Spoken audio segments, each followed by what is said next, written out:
All right. Hello, everyone. This is Courtney Rollins with the Life and Transitions Experts podcast, here with some more content. Actually, here with a very special piece of content today. I'm here with a special guest, Miss Erica Xavier-Bouvier. Am I saying your name correctly? Well, you completely jacked that up, but it's okay. It's okay. Yeah, please help me out there. It's How do you say? It's Erica Javier-Beauvoir. Oh, Javier Beauvoir. I apologize. That's one of the questions I should Yeah, have no asked when we jumped worries. on Javier Beauvoir. And I think we met actually down at the Durham Senior Center. Um, Yes, we did. yes, and I was catching the tail end of your presentation. You were sharing, I'll let you explain what you do, but you were sharing some of your work as an end of life doula, which sounds so Hmm. fascinating. Right before we got into an intense hour of bingo with the participants there, so that was pretty Whew. cool. But yeah, yeah, but yeah, please share the Life and Transitions Expert Podcast or YouTube channel with folks who may be coming for the first time.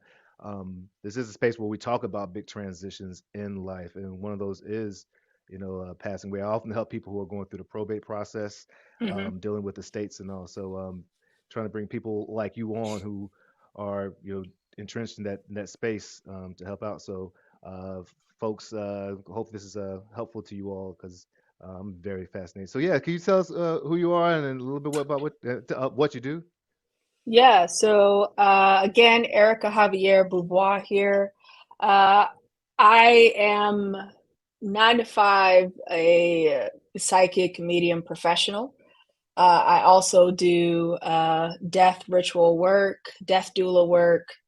I'm also a green natural burial activist, and that's how I met you, Courtney, was doing a lot of conversations around town, and one was at the senior center in reference to green natural burial options. So a lot of folks don't know about it. Been doing this work for several years. Usually with psychic mediumship. It's something that's passed down from mothers, grandmothers, paternal side as well. You know, grandma had dreams of fish, so somebody's pregnant. But we never really conceptualized what that really meant. So I decided to say yes and surrender to doing it full time. So that's in a nutshell what I do.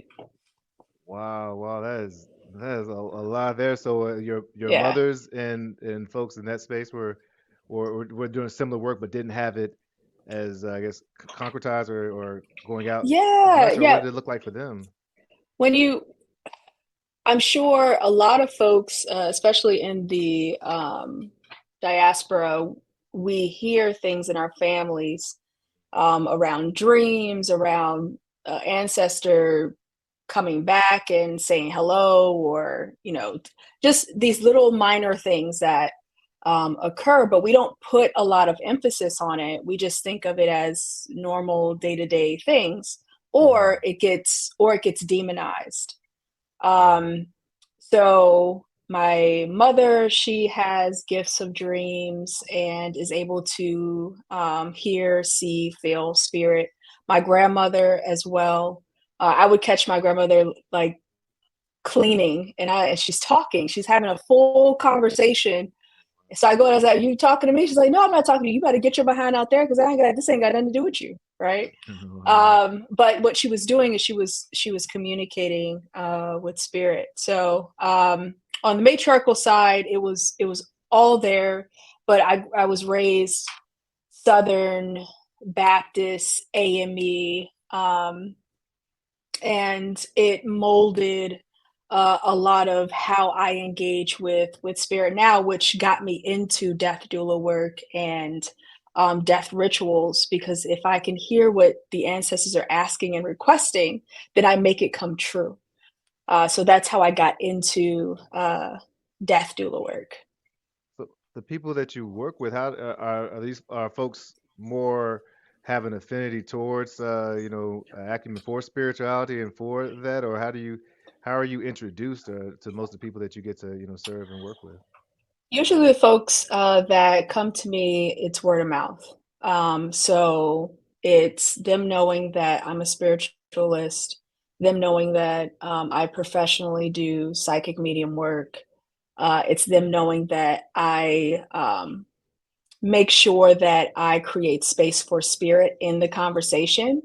If we decide to do any type of funeral redos or rituals around ancestors or people that have passed on, that I center what they have to say. So I stay pretty busy with the folks that are just word of mouth. And sometimes folks gravitate because they, see me on social media or something like that, and then they want to do some sort of work together. But usually it's word of mouth. And I tend to just create a space that feels indigenous, that feels decolonized, that feels very earthy, and taking into consideration how our ancestors used to do it. And I think a lot of people appreciate that. How did you merge, or uh, you because when I spoke to you, or when I reached out, I saw that you were working with Durham, Yes. the county, and so an institution like the government, which you said decolonized, but has so much Uh-huh. history in the history that it has. How does that I guess marriage or partnership what does that look like, and how did you get in part of that? If that makes sense. So, no, it does. There was a position through a fellowship that was focused on green natural burials and land sustainability. And that particular fellowship was housed in the city of Durham. So I put in for the fellowship because it's in alignment with the type of work that I do. A lot of earth work, making sure that we take care of and tend to the earth. So I put in for that position, and it was working with the city of Durham. And what I told the city of Durham right off the bat is I bring my whole self with me. You don't get a piece of me. You don't get the executive consultant piece. You get the executive consultant, the healer, the psychic medium. I'm going to not talk to you right now because I have to go to the cemetery and talk to them first. And that's how I engaged for a year, as well as doing a lot of community engagement, a lot of surveys, a lot of qualitative research. So having that balance of like program management, community engagement, outreach, creating different events for folks to learn about um, green natural burials, and marrying it with the concept of you have this historically Black cemetery, which is Beechwood, and this historically white cemetery, Maplewood, and creating a reparation through focused engagement was the work that I said that I was going to do. And it fueled the city council to eventually pass the policy to make their cemeteries, their city cemeteries, green natural burial friendly. So I had to go in, look through the law, look through the policy, see what I need to take out, what I need to add. So now folks in Durham do have the option of green natural burials. Can you say more about we might have so many places I want to go, Oh and yeah, look yeah. this I up mean, here. I'm here for the More ride. Here about for the ride. more more about the green natural burials, and what is that, and why why is it something we all should be thinking about or know about? Yeah. So, green natural burials is, in short, minimizing the harm to Mother Earth in our transition. And the thought process is to make sure that Earth is better than what we found it, and better for our future generations to come. There are some pieces of traditional burials that's not necessarily environmentally friendly, which includes embalming fluid. So with green natural burials, there's no embalming fluid. And if you do decide to have some sort of preservation, it has to be like the like a environmentally friendly fluid, and usually that's like honey, and there's kind of like a mixture that they have. There's no cement vault that you put the casket in, and the casket itself has to be biodegradable. And what we're doing, once we take away the vault, we take away the embalming fluid, we take away the steel casket, and we're just shrouding, or we're putting the body in a beautiful like wicker casket, and we're returning it to earth. Now, instead of that land just being a cemetery land that's kind of desolate, because you have traces of metal, you have Hmm. traces of toxins in that land. Now that land can be regenerated. It could be used for other things in the future, opposed to it being toxic soil. So that's the concept, is if we're thinking about land sustainability and moving forward in sustainability efforts, we should be thinking about our funeral practices as well. And I can tell you, from being in a Black family, I understand what it means to have a funeral that's impeccable. But I also know, as a death doula, as somebody that is in the green natural burial space, you can have a down home, beautiful, lavish green natural burial, and it gives the same effect, and you are doing limited harm to the land in the process. Wow. Yeah, that makes so much sense when you're thinking about the impact on the earth and the footprint that's left behind. I wonder, it seems like quite often, ceremonies for transitions are for the living, but I, well, there's two ways I want to go here. One,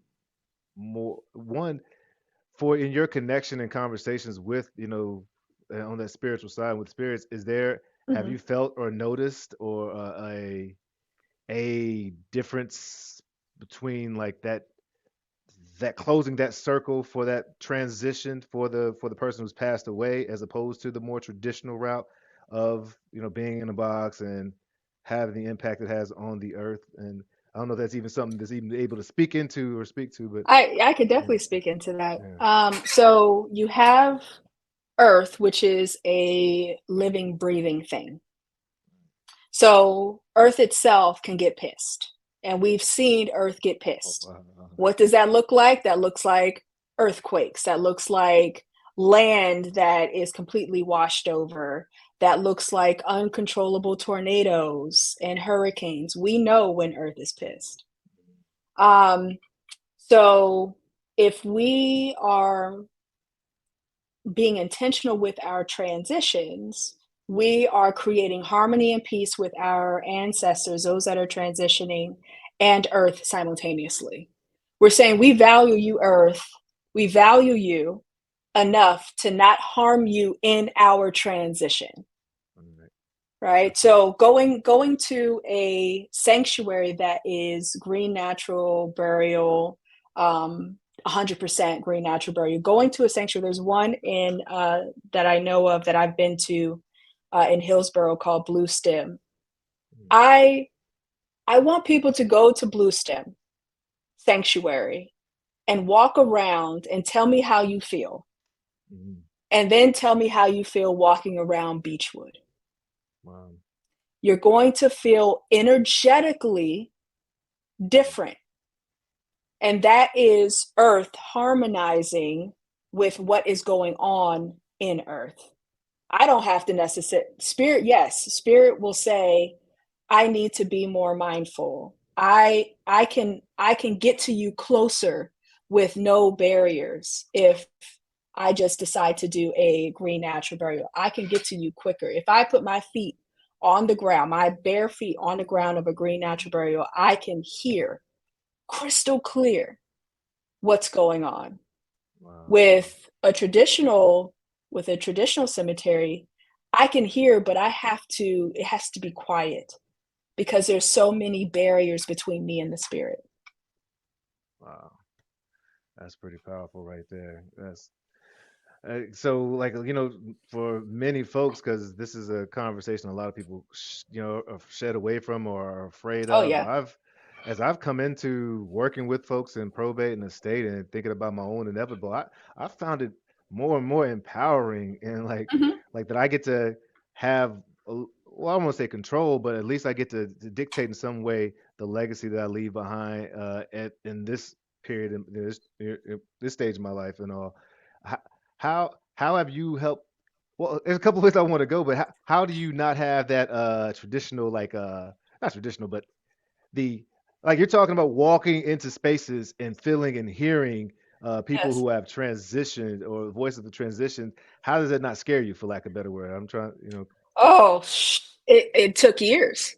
yeah. Well, first there's a difference between, and most pastors or folks that are in the spiritual community, they'll tell you there are people are that have a calling, they want to do Mhm. something, and there are people that are chosen.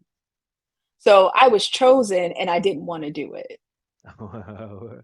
Right? So I was like, "No, no, I'm just gonna go ahead and keep going over here," and I was a police officer for 14 years. Oh wow. So I was doing a lot of, like, community engagement work, but what happened was spirit started to interfere with my work, and my powers started to come on and activate in the middle of work, and I realized I had to be in a space of, like, decision making, because I couldn't continue as a police officer, go to a house, see two people arguing, a husband and wife arguing, but it's their ancestors that I see that are arguing, and that's the root why they're arguing, but I can't Mm. tell them that that's the root why they're arguing because I'm not supposed to. And I realized I had to go. So I went through a moment of being afraid. I went through a moment of being scared of what I was being called to do at that moment. So I had a decision, like most people. You either surrender or you don't, and you keep going down this path that you don't know where it's going to take you, just like you don't know what's going to happen on this path. What I realized that people in my family always said no. They said, I don't want to talk about, I don't want the gifts, or I don't want to talk about, I don't want it to be my go-to thing.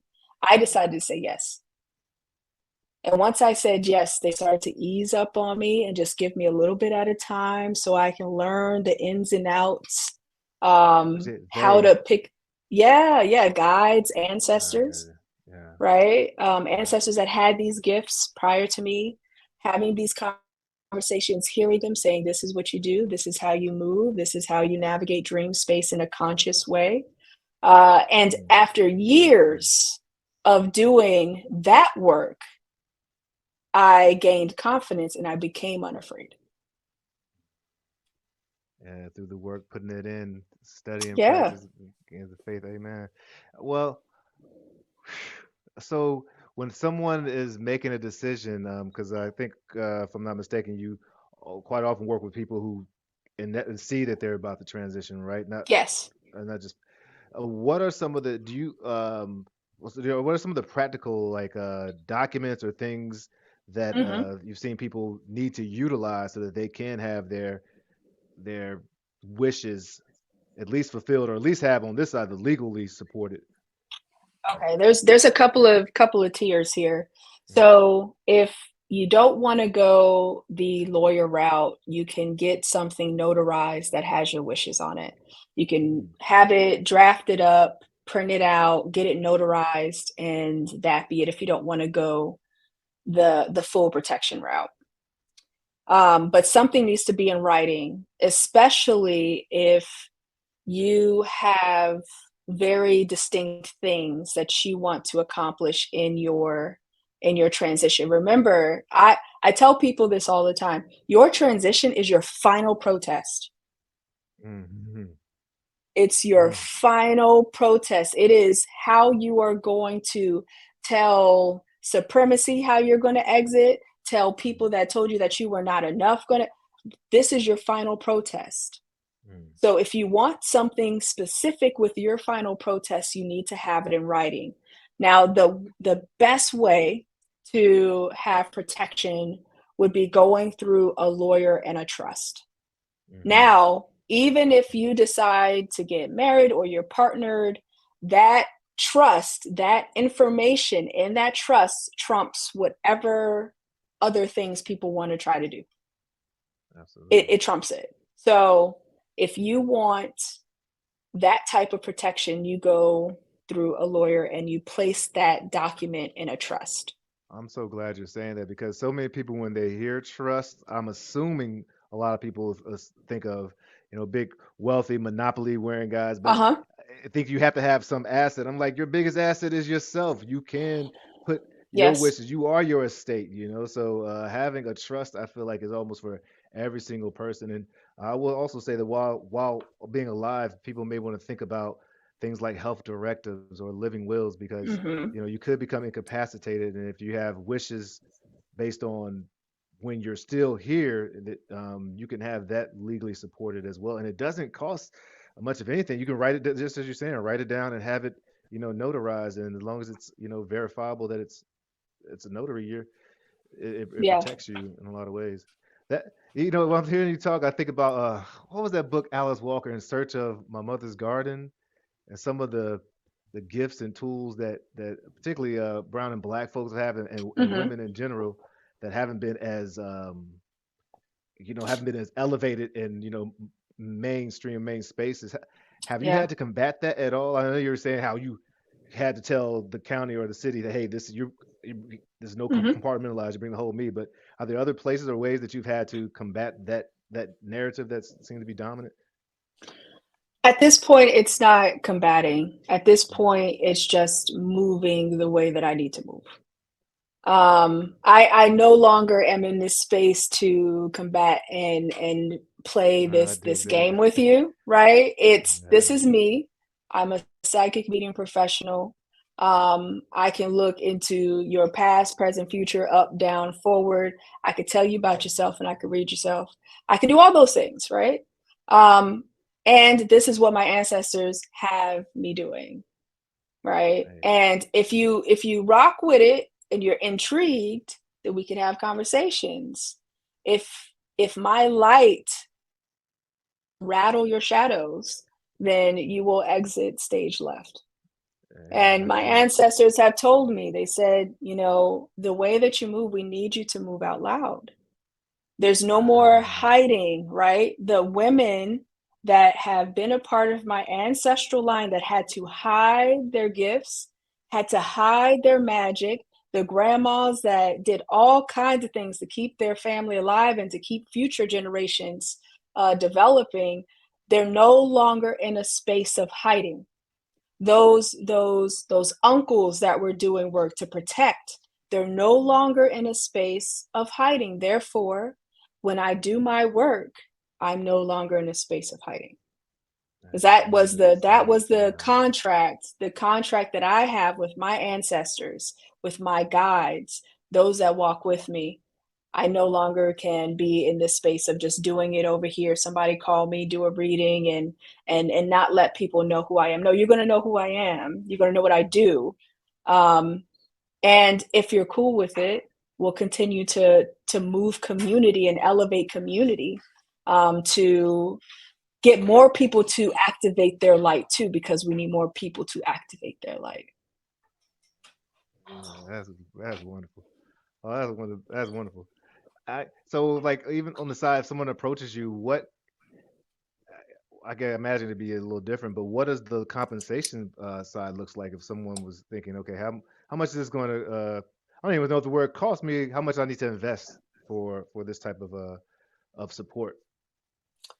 It I do it sliding scale, because I want to be available for the elderly who are on fixed incomes, and can't necessarily provide assistance through their insurance, which is another thing that everyone should have is some sort of insurance policy. So not Uh, GoFundMe. Don't rely. yeah, the GoFundMe is not the new insurance policy. You should have some sort of the 20-year. They're usually the cheapest, so you just get something um, to sustain you. The thing that I tell people about insurance is this is what wealthy people use to generate wealth. If you didn't know. Right. So if you're able to get a green natural burial, which is usually cheaper, at least a couple of thousand, right? You get a green natural burial, It's less maybe expensive. depending, Okay. yeah, it's less expensive. So depending on your insurance policy, you may be able to compensate me, or I put you on a sliding scale. It just depends. Because death doula work isn't a certified um practice per se. It is it doesn't have any kind of like certification. So there are people that have gotten training. They're part of alliances of end of life doulaships, but there isn't a certification necessarily for it, or trainings that you have to do.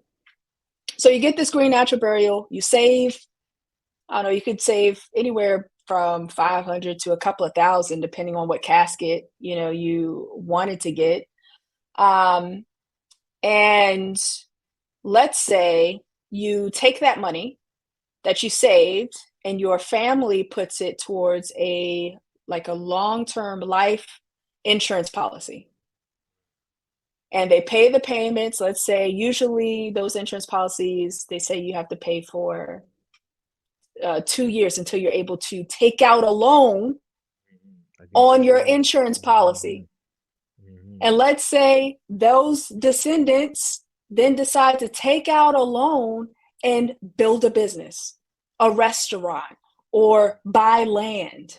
You have now created generational wealth based off of you saving money on a green natural burial and then utilizing that money for a long-term life insurance policy. That is And we don't powerful. we don't think about that, right? Yeah.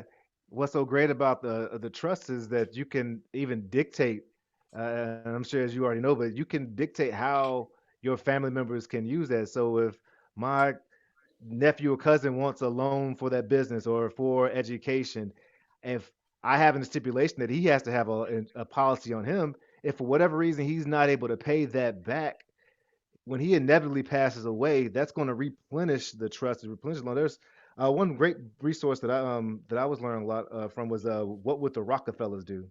And just as you Mm-hmm. said, this is exactly how many of the wealthy utilize insurance, utilize the tools that we have already readily available to us to be able to generate, secure, protect, and sustain wealth. That that's powerful. Being able to take something that's going to harmonize with the earth and support your generations to come, and Mm-hmm. be done in a way that, like you said, you leave your last protest and your That's my legacy behind. protest, That is right? My crazy. protest is we saved a bunch of money on how I Okay. how I decided to transition, and now my children and my children's children, we can have conversations because now they have money that they could put into a long-term life insurance, and then they can create a business or buy land with it.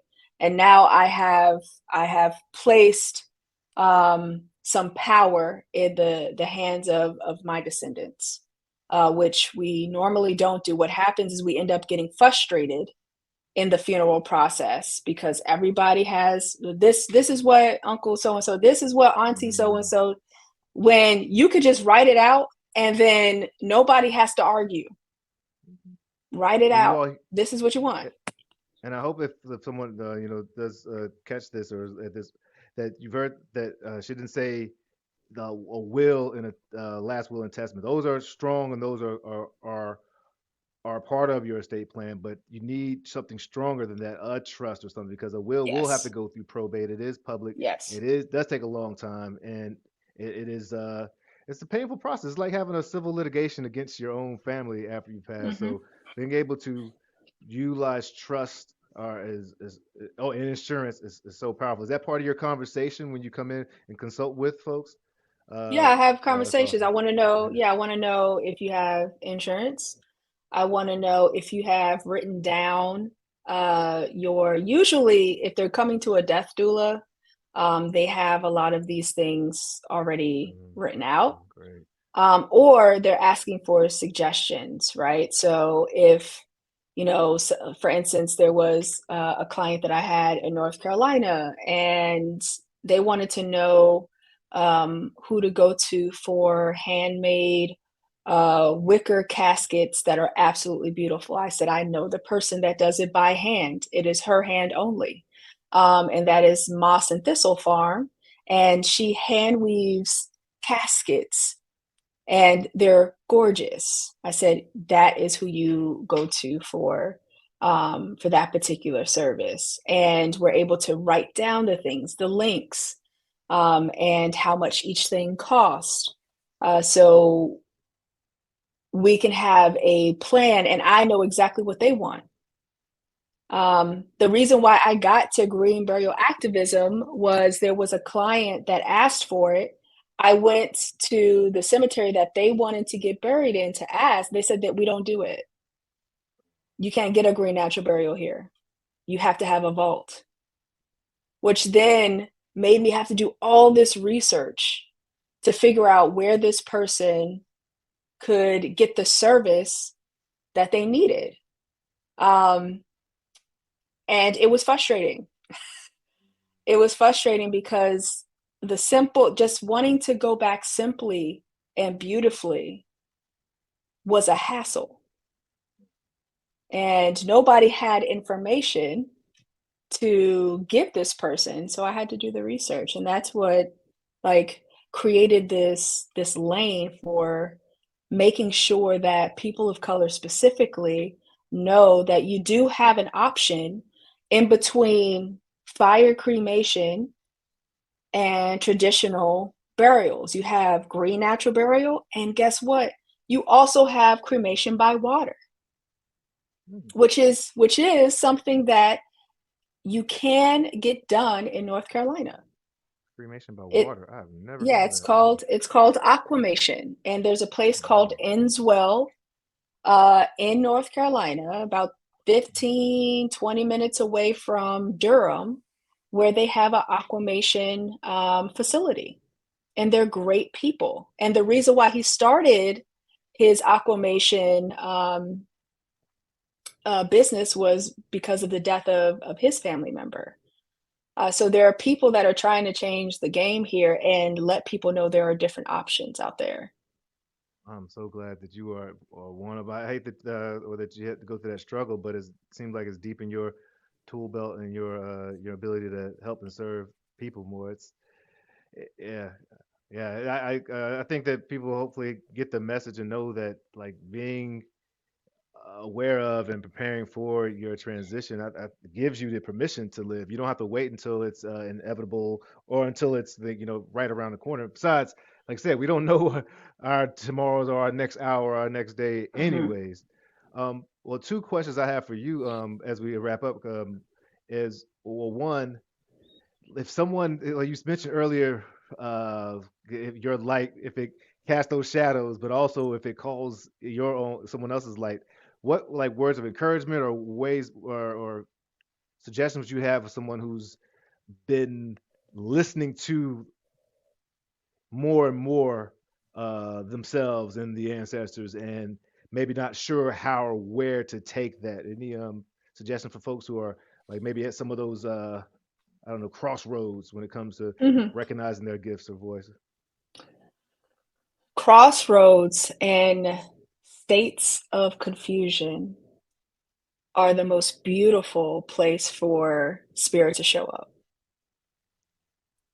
It's the discomfort and the knowing that there's something more out there for you that will lead to them saying, "You're right. There is more out there for you, and we're going to show you." So don't be afraid of the confusion. Don't be afraid of feeling lost. When you feel lost, you're right where you're supposed to be. Mm, mm. in that moment, right? They talk about this moment, and when you think about it, they talk about it in almost every religious practice. This moment of like hunkering down, and I don't know how this is going to happen, and you're in this space, and then all of a sudden something miraculous happens. Now, miraculous in this particular instance could look like you start to feel things. Your dreams get a bit more vivid, and people are specifically talking to you in the dreams. But that moment, and when you sit in that moment and say, I know I'm going to get direction, I can be confident in this moment. I know this moment is a great moment. Um, that is the most powerful place you can be in your spiritual elevation. Oh, wow, powerful, powerful.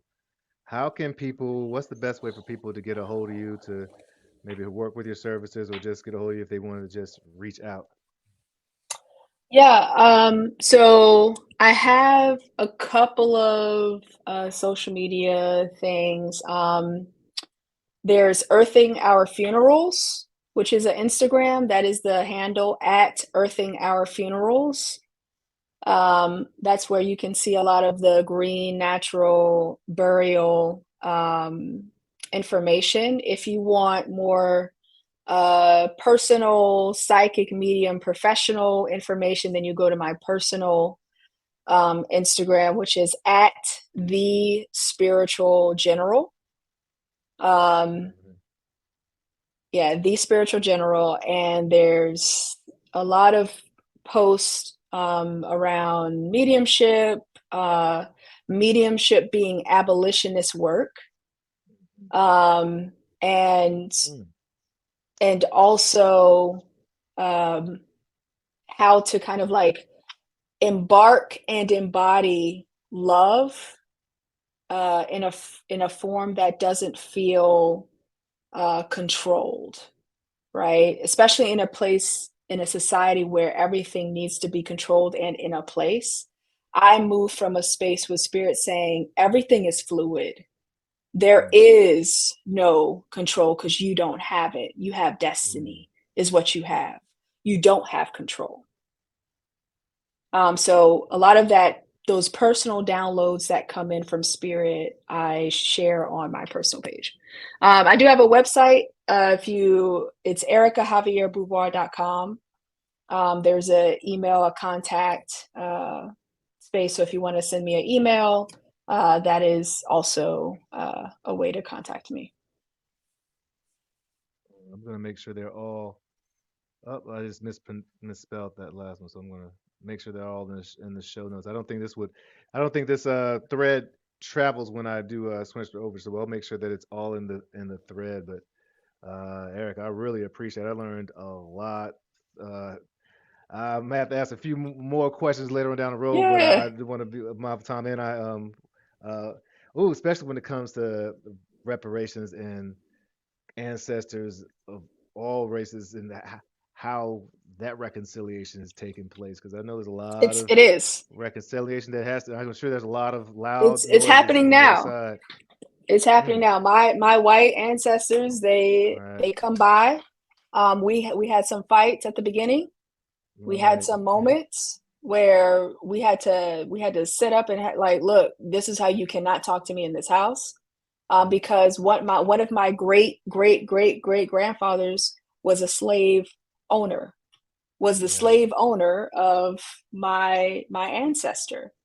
right. So there are ways to navigate that relationship and to bring it in, because you don't want to shun it out, because that person, regardless of how they were crappy here on the physical Yeah. realm, they also come with power themselves. So if you can Mhm. come to an agreement and have conversations of apologies and how you can show up in your reparation on the other side, and bring all of those Greek and all those other deities and power to me, then you have a space in my ancestor altar. Ooh, yeah, that's yeah. The story It gets continues. That's intense. It gets powerful. intense. That was yeah. Wow, that's powerful. Well, I thank you so much. I will, as soon as we wrap this up, I'm going to send you all the links and all that good stuff. But folks, would love for you to reach out. And if you have any questions, at Earthling Our Funerals, uh, at Earthling Our Funerals, Twitter, Earthing.